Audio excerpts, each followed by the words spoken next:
Thank you. We have helpers on this one, so as our principals are coming up. Good evening, everyone. It's our pleasure to present this evening on how we've been supporting students, making use of our ESSER federal funding money. I know that our board members have attended many school board meetings these past months, reviewing how different districts are handling these funds and the different ways that we're supporting students. So I thought it would be of interest to you and to our community members to see how 3 schools in particular are making use of these funds.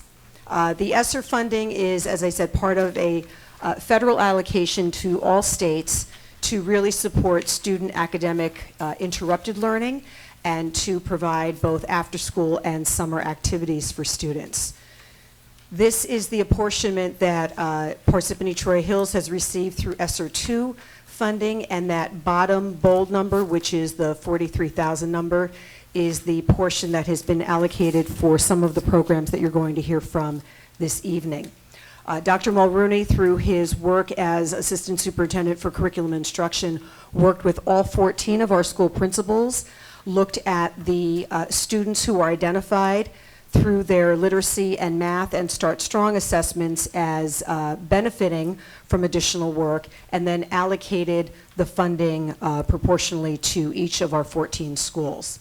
And what you'll hear this evening is from our Knollwood principal, Melissa Carucci, our Rockaway Meadow principal, Juan Cruz, and our Eastlake principal, Sebastian Powell, about how they have designed support programs that are really unique to the student population in their schools. So I'm going to hand it off to them. My name is Melissa Carucci, and I'm the principal at Knollwood Elementary School. I definitely welcome the opportunity to develop a program that fit the needs of our students at Knollwood. The Knollwood Family Math and Reading Night program was developed working with our BSI teacher, our reading specialist, and also our Title I interventionist, and was developed with a collection of data, family feedback, teacher feedback, to provide a program that met their needs. We were seeing that our students in kindergarten and first grade were really struggling with some basic reading and math skills that would allow them to be successful through their path in their education. So we created a family math and reading night program that was offered to kindergarten students for a 4-week cycle, Wednesday evenings, and then we'll be working through another 4-week cycle in March for our first graders that were selected. These students were selected using criteria from early literacy assessment, Start Strong assessment, number recognition, phonetic awareness, and then the teachers running records, classwork, and intervention. So the program was developed to support both the students and provide their parents with the opportunity to help them at home. So we provided our staff. I'd like to first thank the staff members that really put the work into developing the lessons and also determining what resources were available and providing resources for the students to bring home once they practice them in these program sessions. So Tara Snellings is our BSI teacher, and she put a lot of work into developing some of these lessons. Melissa Laurie, our reading interventionist, Nicole Panicia, who's our Title I teacher who transitioned to 2nd grade, and Marcia Tringali, who's a kindergarten teacher that provided lots of insight into what was needed for these students to be successful throughout their education. So, click. It's tiny up there, but hopefully you can see it. So there's some smiling faces on some of our kindergarten students and their parents. They were able to bring a parent with them, and every evening they had a lesson and 3 or 4 fun games that allowed them to learn in a relaxing environment. And then they left with those resources, the dice, the sand trays, and their parents were provided the opportunity to learn alongside of them and also take it home and provide some really fun activities. And we reminded them while they were cooking, they could be at the kitchen table and their children can be doing some fun activities. So some of the lessons incorporated alphabet knowledge, rhyming, and then at the end, the 4th lesson was about putting it all together. So really mastering those skills of letter recognition, blending, rhyming, and putting some words together. The second half of each evening, the students were working on their math skills.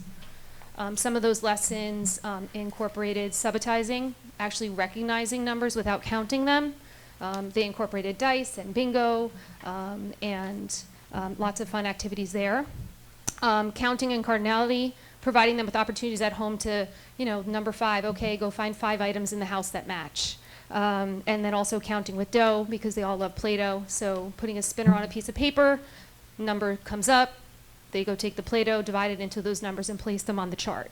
And again, all these fun games the students left with at the end of each evening. I believe our teachers really had a great time meeting with parents. They gave us feedback that it was fun to be in that setting. Some of my favorite memories this year do include some of those evenings where I watched parents and kids learning together and walking out that building talking about the next time they were going to pull those games out at home. So I appreciated the opportunity to put this program together, collaborating with the teachers in the building and the families, and really meeting their needs. I think, Juan, you're up next. Thank you, Board of Education, Dr. Sargent, everyone in the audience. I feel like I'm at my wedding reception. It's good times. Okay. I'm just going to quickly talk about the program at Rockaway Meadow School. It was set up a little bit differently in the sense that,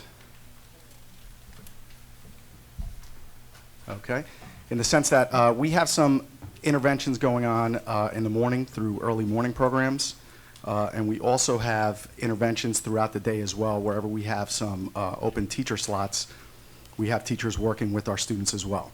So in speaking to the BSI teacher, who is Linda Algieri, and our reading specialist, who is Miss Antoinette Lisa DeCaro, we identified that we needed something after school for the kids, a support system for the kids, that sometimes they go home, they have both parents working, and they need that additional support when it came to math and ELA. So, super quick, working in concert, BSI math teacher and reading specialist, we all got together.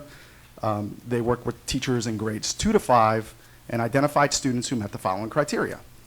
It was students who were in need of reinforcement of skills taught in the class by a certificated teacher, in need of one-to-one support to target individual needs, and students who were in need of support to complete missed homework assignments.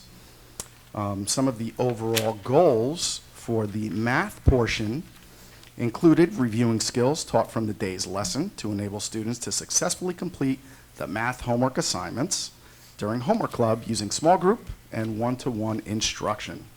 Additionally, the topics covered included fractions, regrouping fractions, improper fractions, and multi-step problems.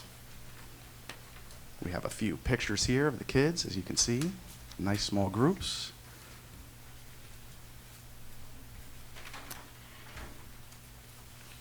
All righty.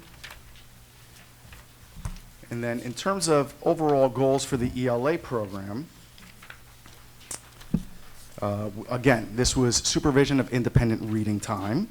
This was followed with short conversations between the teacher and the students, and sometimes students to students, of what was read, what kind of characters were in the book, reasons for choosing that particular book, etc. This also provided the teachers with opportunities to have a fluency check for their students as well, as they read aloud. And then finally, with writing, they were looking for ways to help support students, identify those main ideas, and provide additional supporting details.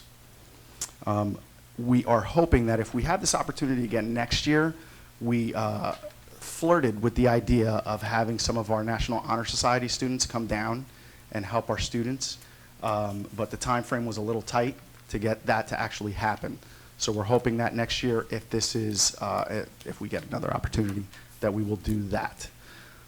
And then really quick, before I move on to Mr. Powell over here, I just want to present the child study team of Rockaway Meadow, who created a volunteer program during lunch for the kids.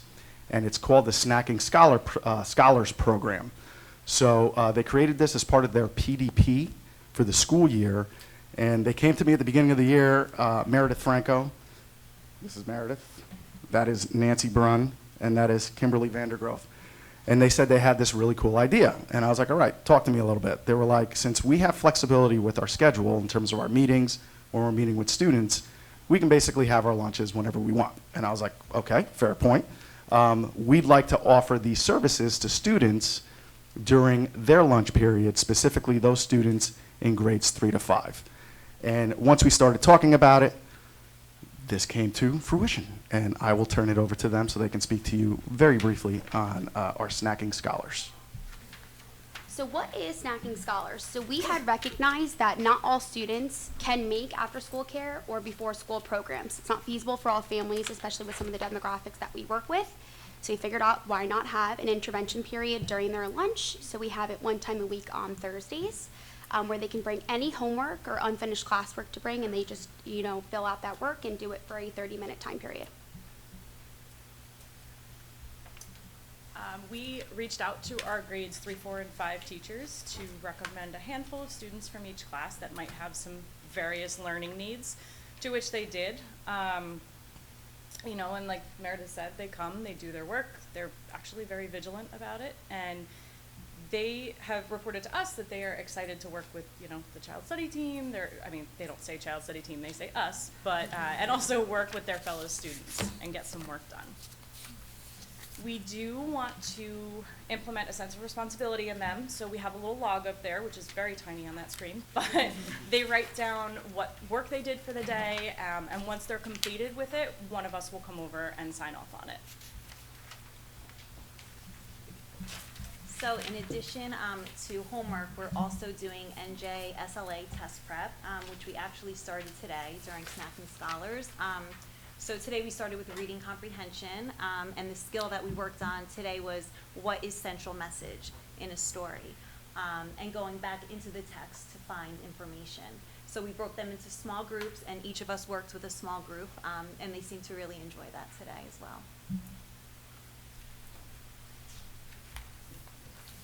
Oh, and sorry, moving forward, we'd like to have Snacking Scholars more than one day a week, and we would like to include more grade levels, so K through 5, since it is such a big hit in the school. And then, I don't think this slide made it because we only made it today, but some of the students heard about the presentation and wanted to be a part of it. So I figured I would include some quotes from some of our students. So one of our 4th graders did say, "I never thought a homework club could be so much fun." One of our 3rd graders says, "I like to do homework, eat lunch, and have fun all at the same time." Another one said, "I like getting the extra help. Fractions are so hard." That was a 5th grader. It was mixed numbers. Another one said, "I love doing homework with my friends." And then a last student said, "I like meeting new people at Snacking Scholars." So I think the great part is these are smaller groups, and it's not students that they all get to interact with all of the time. So I think it's a great way for them to have fun, as they're saying they are. It's their word, not mine. And just get some extra support time for those students that maybe can't attend before or after school care programs. I knew it should have gone before cruise. Excellent program. Good evening, everybody. Nice to see everybody here tonight. It's a pleasure for me to speak on the program that's going to be implemented at East Lake Elementary School. I'm Sebastian Powell, the proud principal of East Lake School, and I'm going to present our program that is catered to our English language learners, which is something that kind of manifested as the year went on. Before I get into the description of it, just going to give you an idea of what happened to make this program come to fruition. Well, first of all, I have to give much credit to the teachers, in particular our ESL teacher, Ms. Shelley Liu, who collaborated with me and worked many hours, all right, I'll put it like that, to put this together, and has put together a wonderful team who's going to be commencing this program beginning next Tuesday, with our preschool teacher, Jackie Fairweather, our media specialist, Sue Garefa, our 3rd grade teacher, Joy Spina, and our reading specialist, Christine O'Connor. And they've been working hard, and they're very excited to help out the students that they're going to be helping out. So I'm presenting this program, but they will be doing the program. The credit goes to them. They are all Gladys Knight, and I am a pip. So, to let you know that. But what happened was, in September, our ELL numbers were a little bit high, but, you know, relatively manageable, around 29 students. And as the year went on and students started coming into the school, those numbers grew to about 37 to 41, which was around the time that we were told that the ESSER funds would be available. And at that point, I wanted to definitely incorporate something to help enrich the English language learners at that point.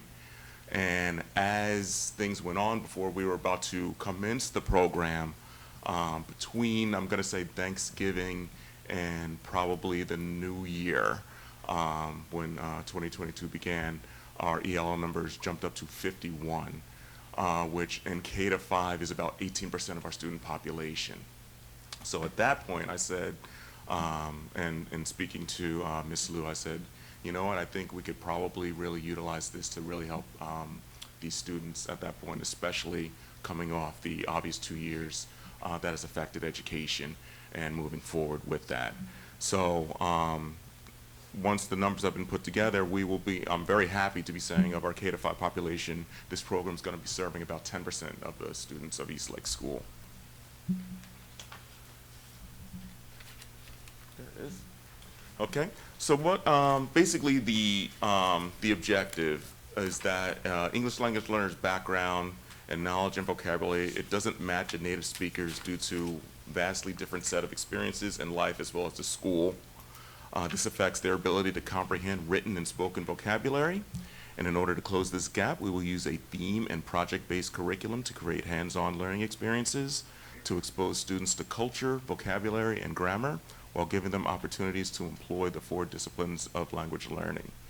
To put it in other words, when you come to a new country, things are just really, really different and hard, and what can we do to help to acclimate the student to the life that they're living in, you know, the new country, new school, new environment that they are, and how can we make it fun, basically. Okay, and the identified areas of support: vocabulary, oral skills, the quote-unquote American experience, social skills, and American school readiness.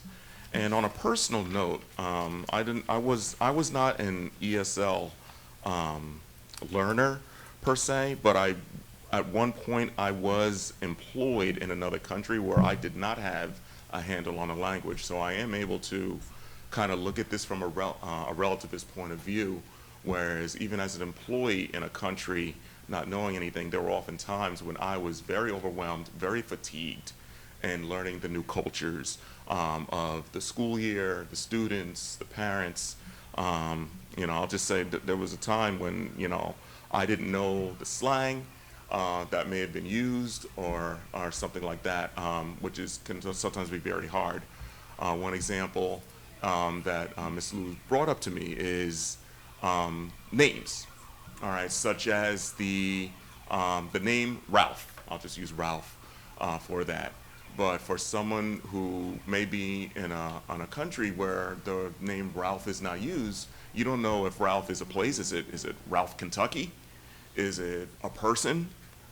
Is it some sort of food?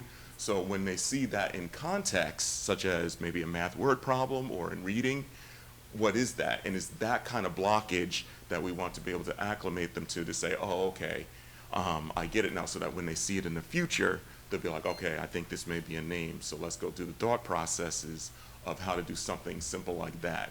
So, you know, it's those things where you really only have to learn it one time. And once you learn it one time, that really streamlines the learning toward the future. Okay. Now, due to the numbers, we're able to offer this to our ELL students in grades K to 3, very formative grades, as you all know. We're able to break it up into K to 1 beginner and intermediate, and grades 2 to 3 beginner and intermediate. Those will be the 4 different groups that they'll be working with.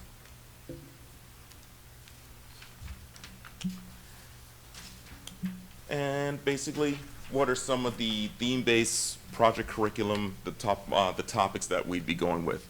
Now, as for the curriculum is actually very similar to our the curriculum that's used in our preschool to help with life skills, but just on and that will, you know, put it to their grade level. All right, and learning about school, family, community, the house and the home. All right, the calendar and the weather. Okay, different holidays, symbols, folk tales, seasonal activities, to really give a good explanation so that they can understand what is the culture that they are actually a part of. All right, what is the reason that there's no school on Memorial Day? What is the reason that we may have a week off in December into January? What is this Veterans Day? What is Valentine's Day? All right, what are these things that we're doing? What does it mean? What is the history behind it? President's Day, Martin Luther King Day. All right, who are these people? What is it? What is that they did that we are acknowledging? Why are we doing this project? Why are we reading about this person? So those are the things that they can do so that they can even look at the school calendar and say, oh, okay, I got it. All right, we have off for this reason, but we don't have off for, you know, Valentine's Day for that. Okay, we're up to the clothing, parts of the bodies, different animals. We actually, one thing is that when you speak about animals and an animal sound may be used in a reading, all right, I don't know, a dog. A dog, you know, if you see ruff, ruff, or bow, wow, or arf, arf, I sound silly right now, but it sounds silly to them too. There's a point there, okay? But what are those words? Because in their country, the barking of a dog may be written in another way, and they're not seeing that. So it's those contextual clues that they'll be able to find out, and that'll help them out. Okay, and then of course, other topics, the natural word, food, greetings and phrases, okay? Good morning, good afternoon, good evening. And also, you'll also be able to help out sometimes, as they say, I think they say we blend phrases that are so common for us, all right, in conversational English that you don't even know that you're doing it. So instead of, what did you eat today? Someone who's, you know, been a lifetime English speaker would say, what'd you eat today? And it's like, whoa, what just happened there? All right, what'd you eat? You know, what does that mean? All right, I'm thinking, what did you eat? I didn't hear that. So it's those things where it's not necessarily a slang, but it's a way of speaking that can help them acclimate. And I think if you're able to get this, especially at the K-3, as we know, the younger, the quicker they learn. You know, it's really going to streamline those things. Like I said, you probably need to learn it once, maybe twice, and then that becomes ingrained in them. And then when they go back into, after having fun after school, all right, for these 12 sessions, they'll be able to go back into the classroom and then recognize it and say, okay, got it. And now when they're doing that math word problem or reading that short story, they'll be able to relate it more. And I think that'll really streamline it, especially at the elementary level. So, board members, I want to thank, first of all, our principals, Melissa and Juan and Sebastian, our amazing child study team who did beautifully, and the many educators and teachers who are behind both designing and implementing these programs. What you saw here with just 3 examples of how these principals and teachers and staff members designed support programs that are very specific to the needs of their school. Each of the 10 elementaries has something that looks a little different, and I just thought it would be neat to see how 3 principals have really tackled this challenge. Our students are being beautifully supported, and we know when we look at experts such as Dr. Maurice Elias, who is a professor at Rutgers University and well-known in the area of social and emotional learning, he references that students really need a number of things to be successful. They need pathways that gear them toward success. They need adults in their lives who can support and cheerlead them, and they need to be able to be successful and have that positive reinforcement. And what you see here as demonstrated by Eastlake and Rockaway Meadow and Knollwood schools is that we do, in fact, have those programs in place. So thank you so much to our leaders and our educators for their fine work, not only tonight, but the work they are doing all year long. Thank you.